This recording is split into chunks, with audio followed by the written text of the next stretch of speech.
Yeah. This is my favorite. Spaghetti, macaroni, lasagna, and the pizza.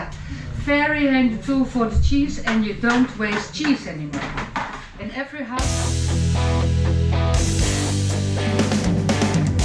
নমস্কার এবং স্বাগত ভূপর্যটকের চ্যানেলে।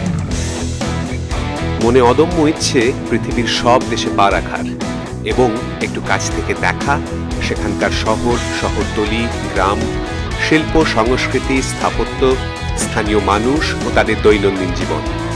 এই উদ্দেশ্য নিয়েই আবার বেরিয়ে পড়া এলএম নতুন দেশে।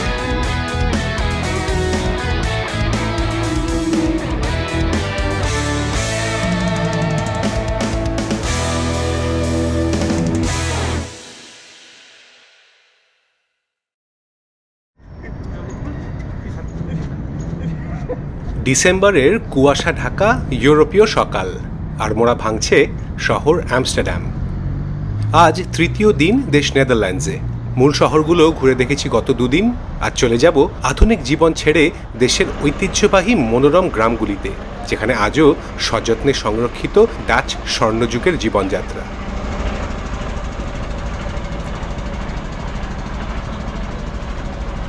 Minutes, and now we are crossing from the central station.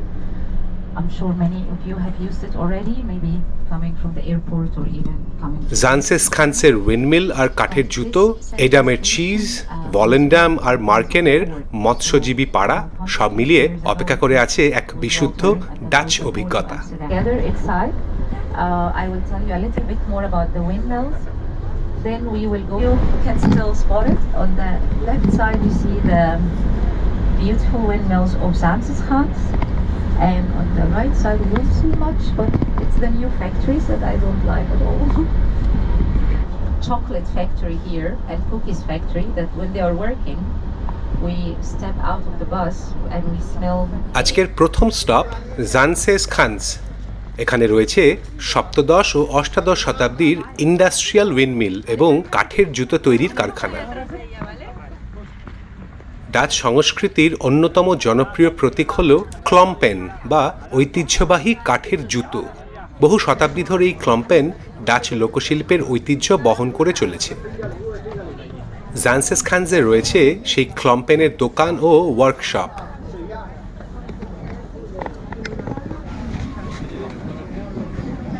থরে থরে সাজানো রয়েছে বিভিন্ন রং, নকশা এবং আকারের জুতো, যাকে বলে ডিজাইনার ফুটওয়্যার কালেকশন।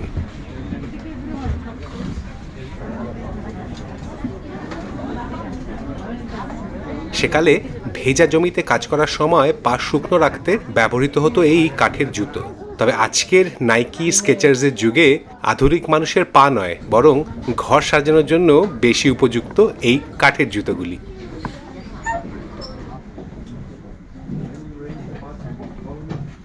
জুতো তৈরি একদম সামনেই প্রদর্শন করে দেখাচ্ছেন দক্ষ কারিগর। This shape is so popular. We use fresh and wet wood, which makes it easy to work with. Nice and softly, cut like cheese.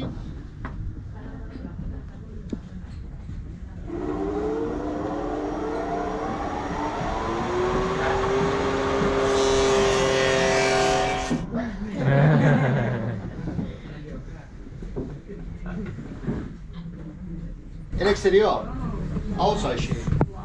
Es el mismo sistema para el interior. Hacemos una cubeta.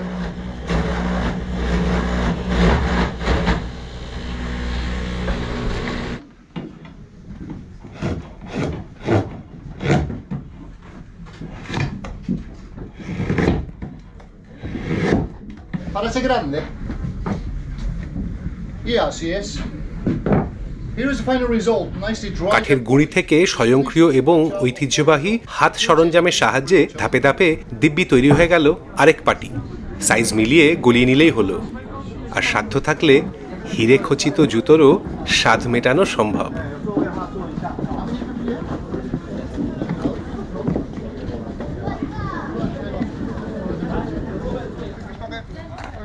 জানসেস Khan's মূলত একটি open air museum. উত্তর হল্যান্ডের জান অঞ্চল থেকে বহু ঐতিহাসিক কাঠের বাড়ি এবং উইন্ডমিল একত্রিত করে সংরক্ষণ করা হয়েছে এখানে। এটি নেদারল্যান্ডসের শিল্প বিপ্লবের সূচনা লগ্নের একটি জীবন্ত প্রতিচ্ছবি।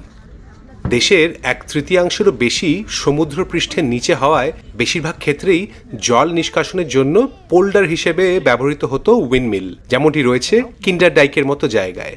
তবে এখানকার উইন্ডমিলগুলো ছিল ইন্ডাস্ট্রিয়াল, যার চালিকা শক্তির জোরেই সপ্তদশ শতকে এই অঞ্চলটি হয়ে ওঠে বিশ্বের প্রথম দিকের বৃহৎ শিল্পাঞ্চলগুলির মধ্যে অন্যতম। ব্যবহারের মধ্যে ছিল অয়েল মিলস, জাহাজ ও ঘরবাড়ি তৈরির জন্য সমিলস ইত্যাদি।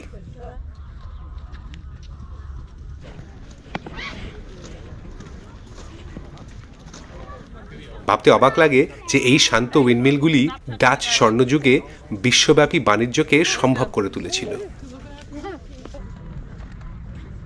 উইন্ডমিলের পাশাপাশি জানসেসখান্সের এই চত্বরে রয়েছে ছোট্ট চিজ ফ্যাক্টরি। তৈরি হচ্ছে গুডা, এডাম সহ নানা প্রকারের চিজ, সঙ্গে চেখে দেখা পেস্টো, ল্যাভেন্ডার এবং বিভিন্ন ফ্লেভারের Dutch cheese. This is called goat cheese. Okay.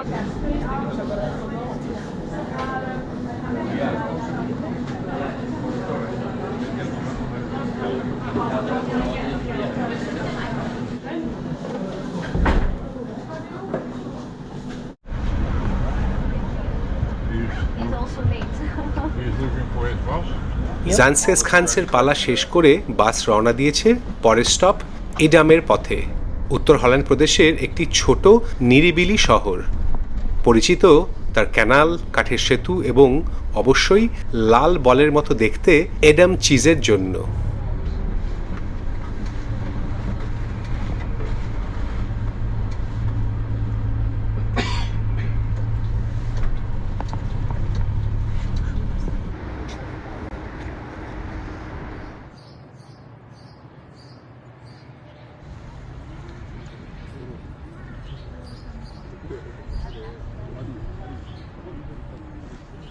শহরের মাঝখান দিয়ে বয়ে যাচ্ছে অলস ক্যানাল, তার দুধারে সারিবদ্ধ বাড়ি আর জলের ওপরে ড্রব্রিজ। এটাই এডামের নির্ঝঞ্ঝাট ছবি।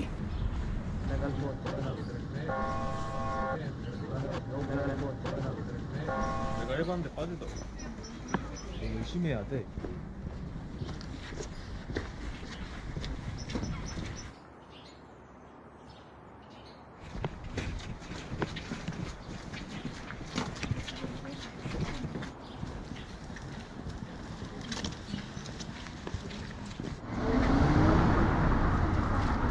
ষোড়শ শতাব্দী থেকে বিংশ শতাব্দীর প্রথম দিক পর্যন্ত এই শহরের মার্কেট স্কোয়ার বা কাস মার্কেট ছিল চিজ বাণিজ্যের প্রধান কেন্দ্র।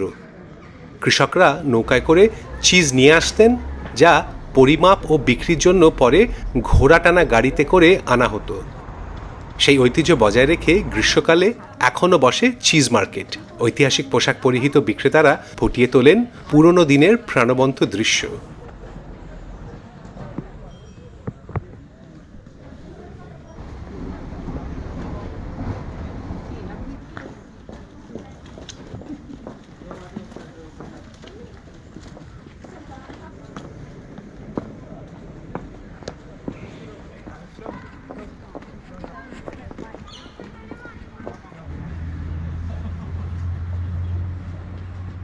এই এডামেই রয়েছে জনপ্রিয় ডাচ চিজ প্রস্তুতকারক হেনরি উইলিগের চিজ ফ্যাক্টরি ও এক্সপিরিয়েন্স মিউজিয়াম, যার নাম the story of Adam cheese. Factory? No, we just smell the chocolate factory. That's okay. অভিজ্ঞ চিজ প্রস্তুতকারক শোনাচ্ছেন এডাম চিজের ইতিহাস এবং এর তৈরির পদ্ধতির খুঁটিনাটি। Place here from Henry Willig and his wife, and they started this company in 1974. We took over the farm of his parents. They had goats and cows on the farm. Okay. The goods goes into this plastic mold. And this is the size of 1 kilo, but we make also for 4.5 kilos. Want to try? This is my favorite. Spaghetti, macaroni, and lasagna, and the pizza. Very handy tool for the cheese, and you don't waste cheese anymore. In every household in Holland we have those two tools. Sampling করার জন্য রয়েছে Henry উইলিক ব্র্যান্ডের বিভিন্ন ধরনের cheese. This is the normal cheese. We also have it from Jersey cows. Jersey cows give a bit sweeter milk. Pesto, garlic, paprika, asparagus, এমনকি whisky ফ্লেভারের রং বেরঙের ছোট ছোট টুকরো সাজানো রয়েছে চেখে দেখার জন্য। 네덜란드 넓은 게 치즈 가게구나. 그냥 되게 가기 전날에.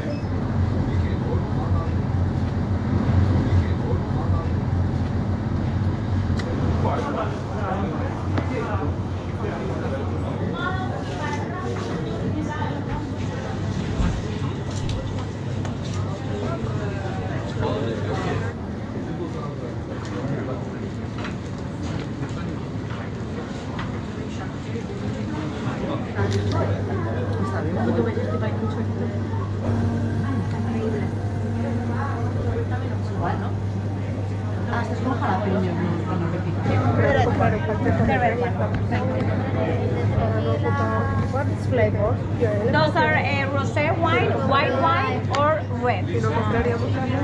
Yes? Thank you. Yeah, in the bone camera.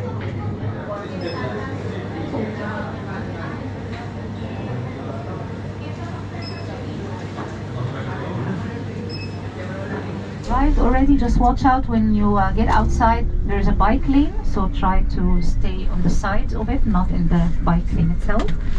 And follow me to the dike. See you outside.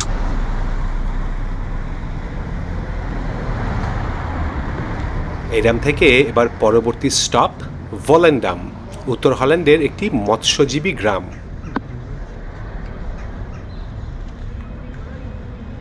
রয়েছে ব্যস্ত বন্দর ও রঙিন কাঠের বাড়ি।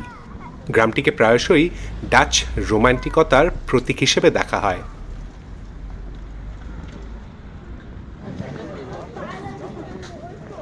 ভলেন্ডামের মূল কেন্দ্র হল এই ডি ডাইক, একটি বাঁধ এবং তার উপর দিয়ে রাস্তা।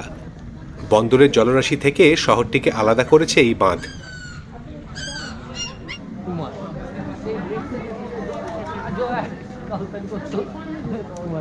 ব্যস্ত এই রাস্তার ওপরেই শহরের বেশিরভাগ রেস্তোরাঁ, সুভিনির শপ এবং ক্যাফে।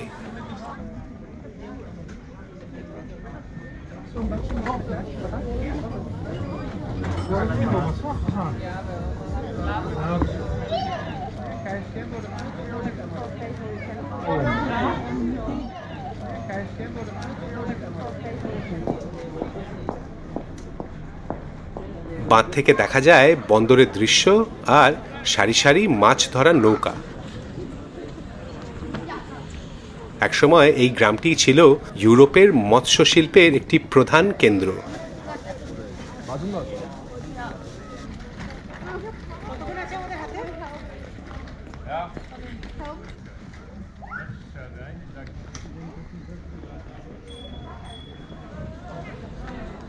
ডাইকের পিছনের এলাকাটি ভলেন্ডামের সবচেয়ে পুরনো অংশ, নাম দ্য ডুলহফ, যার আক্ষরিক অর্থ হল গোলক ধাঁধা। তার কারণ এখানকার বাড়িগুলি একে অপরের খুব কাছাকাছি তৈরি। সারিবদ্ধ বাড়িগুলি একরকম দেখতে, তবু লক্ষণীয় এদের দরজা কিন্তু একদম আলাদা। এর পেছনে রয়েছে একটা মজার স্থানীয় কিংবদন্তি। মাঝরাতে মদ্যপ অবস্থায় মৎস্যজীবীরা যাতে ভুল করে প্রতিবেশীর ঘরে ঢুকে না পড়ে, তাই দরজাগুলিতে উজ্জ্বল রং বা স্বতন্ত্র সাজসজ্জা ব্যবহার করা হতো। তারাপদ রায়ের গল্পের চেয়ে কম কিসের? People are actually at the ferry, so we did not leave anyone behind so far, hopefully not today. So I will leave you to enjoy the view or enjoy the nap, and we will speak again.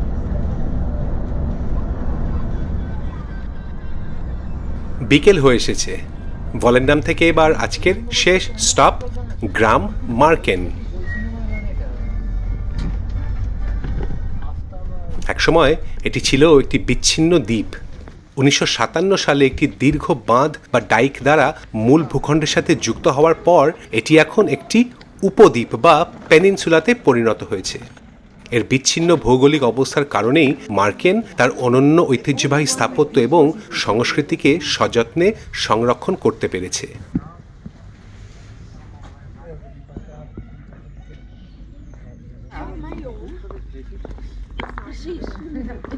বাঁধের উপর দিয়ে হাঁটার সময় নজরে পড়ে চারপাশের বিস্তীর্ণ জলরাশি, ঘাটে বাঁধা নৌকো আর শান্ত জীবনের ছবি। মার্কেনের স্থাপত্য খুবই স্বতন্ত্র এবং এটি ডাচদের জল নিয়ন্ত্রণ সংগ্রামের প্রতীক। গ্রামটিকে বন্যা থেকে রক্ষা করার জন্য বাড়িগুলি কৃত্রিমভাবে তৈরি উঁচু মাটির ঢিবি বা টারপেনের ওপর নির্মাণ করা হয়। মার্কেনের স্থাপত্যের এটি একটি মৌলিক বৈশিষ্ট্য।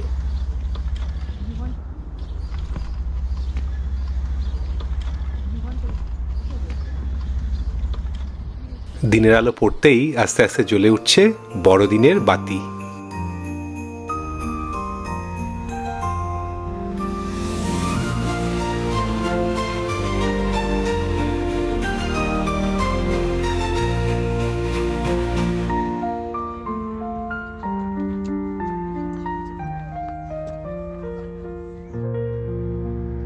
মার্কেনের এই জীবন্ত পিকচার পোস্টকার্ড দিয়েই শেষ হলো নেদারল্যান্ডসের অধ্যায়।